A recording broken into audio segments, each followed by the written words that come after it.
Il-Gvern għandu jintervjeni f'każ ta' bżonn jekk il-Bank Ungeriż OTP ikun sejħu f'idejh l-HSBC Malta, hekk kif l-Unjon tas-Settur Bankarju għandha tħassib serju dwar dan il-bank. Dan intqal fi stqarrija mill-Malta Union of Bank Employees li insistiet li jista' tkun qed tinvolvi ruħha fil-beħ tal-HSBC meta tkun taf min huma dawk interessati fl-akkwist tal-bank.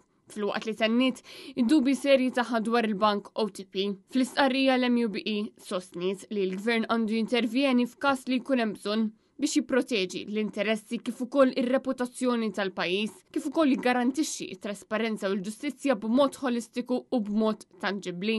Il-Bank OTP huwa l-ikbar bank fl-Ungerija b'madwar 17 miljun konsumatur madwar 11 il-pajjiż u aktar kmieni din il-ġimgħa il-Times of Malta kienet żvelat li dan il-bank kien interessat fl-akkwist tal-HSBC Malta. B'din l-aħbar tqajjem tħassib anke minħabba l-fatt li dan il-bank għandu operazzjonijiet fir-Russja. Il-Ministru Clyde Caruana kien qal li l-pajjiż għandu joqgħod attent dwar ir-reputazzjoni.